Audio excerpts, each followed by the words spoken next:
Hey folks, welcome back to another video. So, I'm going to take a bit of a pause with the scenarios for this series, for this episode.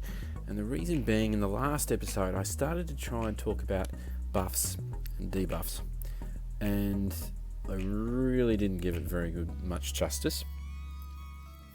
So I thought I would pause the scenario and for today's video, do a little bit about buffs and debuffs, because they're a very important part of the game, in the gameplay. So what I'm going to do is I'm going to quickly look at the buffs and debuffs in the help menu, and then after that I've got a rune I want to roll, which is one of the free runes I got, and I'll look at that in a sec. Now, if you go to the top left of your screen where you got your username with the image, if you click on that, it will bring this up with the account details. Now obviously I'm not going to do that because that will show you my account details, and for security reasons I'm not going to do that. But what I want to highlight is not only does it show you account, but you've got those three tabs: options, music, volume, sound volume, etc., help, and extras. And I'm not going to touch on extras, but the help I am going to touch. And if you go down here, it gives you, stuff about main buildings, the scenario, dungeons, arena, world arena, battle. The one I want to talk about is beneficial and harmful effects. I won't touch on it just yet. Monster attributes, how to get a monster, monsters roll and grade, how to make your monster stronger, etc. As you can see, there's quite a lot of stuff in here.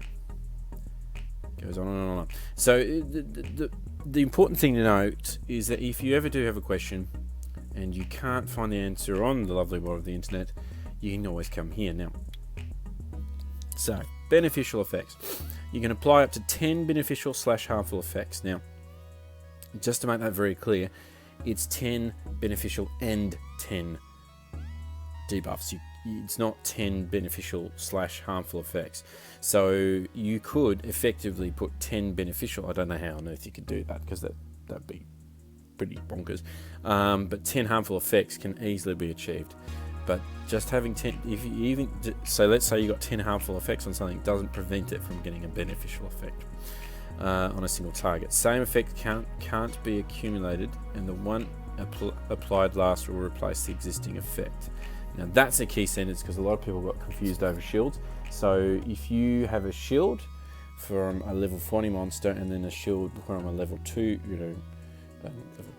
nat 4 level 1, that will overlap it. So if my best stat, which is maxed on my main at 6-star level, puts up a shield, and then this nat 4 with level 1 puts up a shield, it will overlap that one.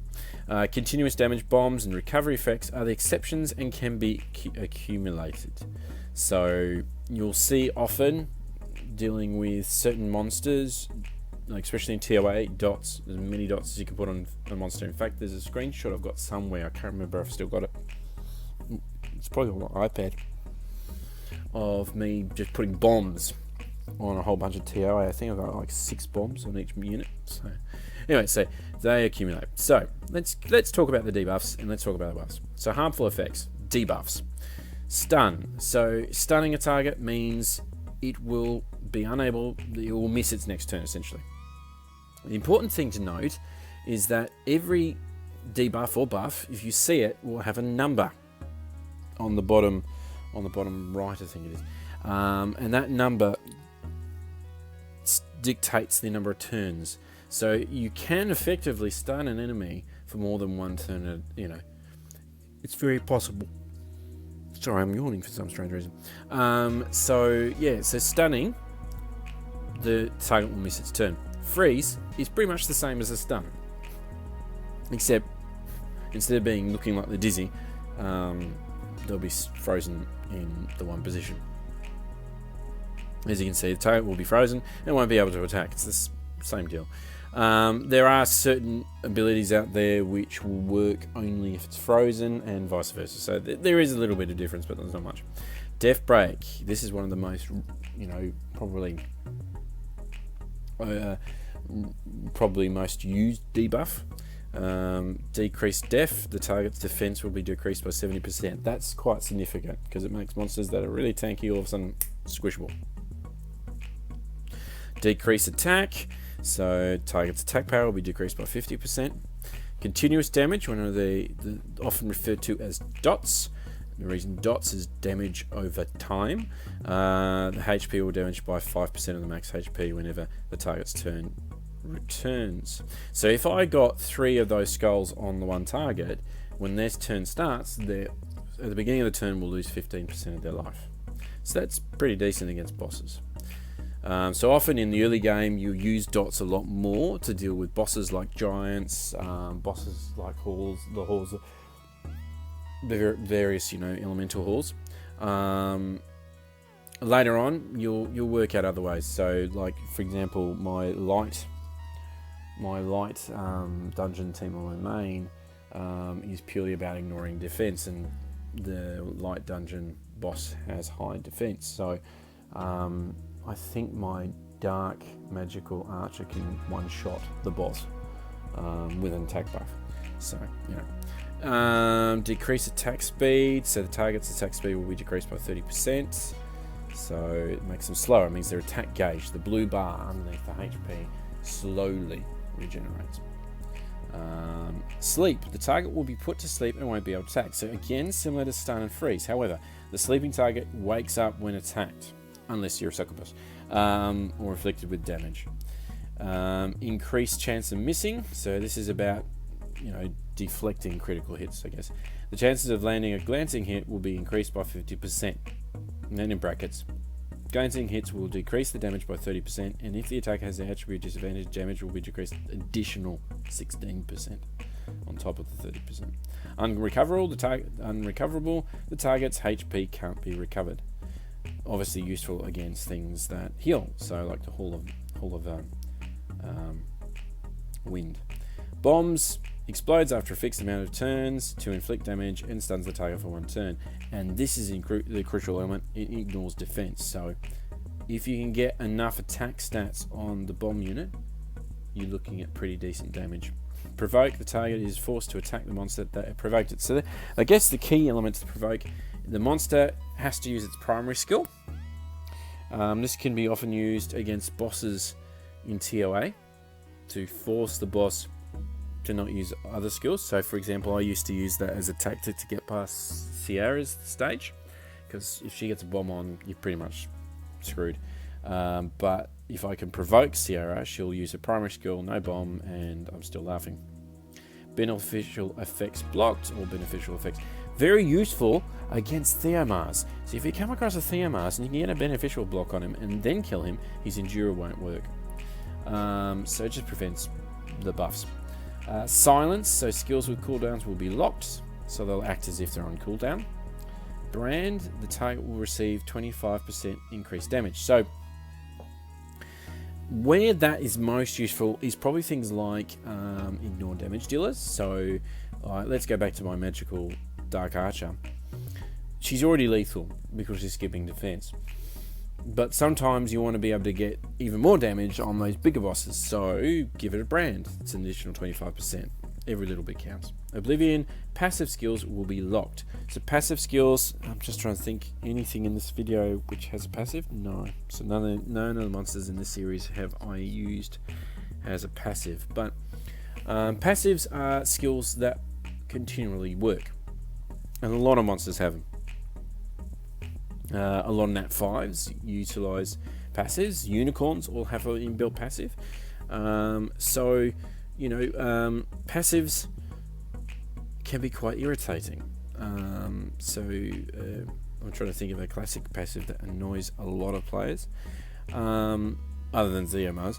Perna. Okay, so Perna's passive states that at point of death, Perna will come back to life. That itself has a cooldown of 8 turns, but he also heals 10% of your team's life every time he has a turn. I think that's the only 2 key parts of his passive. So if you Oblivion him and you kill him, he won't come back to life. So that's that's all. Now there is another type of debuff that doesn't have a red symbol, and that's attack gauge manipulation. So that blue gauge, that blue line underneath the HP of a unit, that's attack gauge. And if I can lessen it, that's actually a debuff. And it's important to note that because it has the same steps as all the other debuffs. So every debuff, for me to apply it, has to go through a, is this going to actually attempt it? Check, because some skills have that. Some skills don't. Some skills have 100% it's going to do it. Others don't. So it's going to do that check, and then it has the accuracy and resistance check. So attack gauge manipulation will still have that, but that is a debuff. That's a type of debuff. Okay. Now buffs are the blue symbols. Again, they can have little numbers in the corner of the symbol to indicate the number of turns this unit will have it for. So increase attack does the exact opposite of decrease attack. It's, so 50% increase attack damage, attack points. Increase attack speed is 30% increased speed. So faster the attack gauge fills up. The target's defense will be increased by 70%. So again, the exact opposite of a death break. Immunity, exact opposite of, let's say, blocking beneficial effects. This one blocks harmful effects. Reflect damage. So the target will return 30% of the incoming damage to the attacker when attacked. So that's probably a little bit different. You don't see anything like that in debuffs. Increased crit rate, so the target's crit rate will be increased by 30%. Not bad. Recovery, the target's HP will be recovered by 15% on each turn. Nice. And I think that's the only one that you can have multiple instances of on the creature. So if you got like 3 of that creature at the beginning of its turn will gain 45% of its life back. Shield, the shield will absorb a fixed amount of damage. So there isn't actually a specific number that given to the shield, because every creature gives a shield based on a certain stat. So I think, for example, the wind sylphid, Acasis, I think is her name. She, I think now does a shield based on her HP percentage. Bastet will do a shield based on her level. So, it can range quite a lot. Counter, so whenever this creature is attacked, they will counter-attack to inflict 75% of the attack power as damage. So it lessens. Invincibility, the target will be invincible. It's not a really big explanation other than the fact to let you know that the target will not have any damage from itself or from other opponent skills. So while I say itself, it's often used as a good tactic with Mo Long and his third skill, where he sacrifices, I think, a significant portion of his HP to deal with ignoring defense damage, it's pretty good. I've got him in my second account. So invincible prevents all forms of damage in that sense, including dots actually. Increased cry resist. So decreases the chances of being attacked with a critical hit by 50%. So Acasis puts this buff up. So does Kabila, the light harpy. So it's a good way of preventing your monsters from being one-shotted.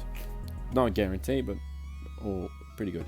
Endure, the target's HP will not drop below 1 even when attacked. Bonus. Defend, the caster of the skill will receive half of the damage inflicted on the target while making the damage dealt to the target 0. So, and counterattack the enemy target. So a monster I use that has this all the time is Chandra. And so if the monster he applies the buff to gets hit, it receives 0, he receives 50% of it, and you also counterattacks, so bonus. Shield, now that's a buff that you can only get from the shield runes. So have I talked about shield runes yet? No, we haven't. Shield's in the next stage. So next episode of New Start, you will see shield based on the runes. Soul protection, the target will revive with 30% HP when defeated. Threats, only one creature can do this one, and that is the enemy can only attack the target under the threat state when using this attack skill. So if she has, I can't remember her name actually. It's the Fire Paladin. But if she has this up, you can still use any other skill. But if you are going to attack, you has to target her. Now, if it's an AoE skill, it's not going to affect you at all. But if it's a single target skill, it can be mildly irritating. Vampire recovers HP by 20% of the inflicted damage. Only one creature can apply a vampire buff at this point, and that's the Vampire Lord, which I'm sure everyone's got if they're playing at the moment. So that's all the buffs bar 1, which is attack gauge manipulation again, and that's increase attack gauge. So Vertihill does that a lot. Bella Dion, the light in Yugami, does that. So that's all the buffs and the debuffs in a nutshell. Go here and read it in your own time. I've just gone briefly through it, but that's to give you an idea of some of the buffs and the debuffs in the game. Now, next bit I want to do is roll a rune. I got a pretty decent rune. I'm pretty impressed with it. I'm hoping it will roll the way I want it. So I thought I'd boost this one up and see hopefully what we get. So what we've got is 17 flat stat attack. Yeah. 6% HP. Yeah, okay. 5 speed. That's the one I want to roll, and I want it to roll every time. So let's see if I'm lucky. Let's see if recording this, Context says, oh, better make this look good. So I'd love to get speed. Speed is what I want. Come on, speed. Ooh. Went speed, but didn't go full. A full speed roll for this number of stars would be 6, so it only gone up by 4. That's a bit disappointing. But hey, they could still go up by another 6, 12, 18. So it could still get to 27 speed. Am I calculating that correct? Yeah, can go 18 more points if I'm lucky. I went into defense. I mean, defense is good, but I want the speed. Come on, give me another speed roll, please. So, I mean, this is the thing. The whole reason of rolling is for the buffs, for the subs, sorry. And so, you know, for me, speed is very important. For every player, it's going to be very important. It's a very speed meta game. So the faster you make some units, the better. And so, when you get a rune that's legendary with a speed flat attack, oh, that's terrible. You know, it's useful. I'm going to try and roll and hopefully see roll speed. If I don't, this rune is going to get reappraised. What reappraisal means is Contours introduce these stones which you can make or buy or even get in events, and when you use them, it re-rolls these subs. Hopefully I get something better. But I want speed to be the rolling, not the flat attack. It's the worst one out of the bunch. But yeah, so I just thought I'd do this, hopefully. Clearly, filming it has not helped my chances at all. But hey, come on. And you can see how much mana I'm spending on this rune just to get it to level 12. So, if it doesn't get by 250, I'll stop. So,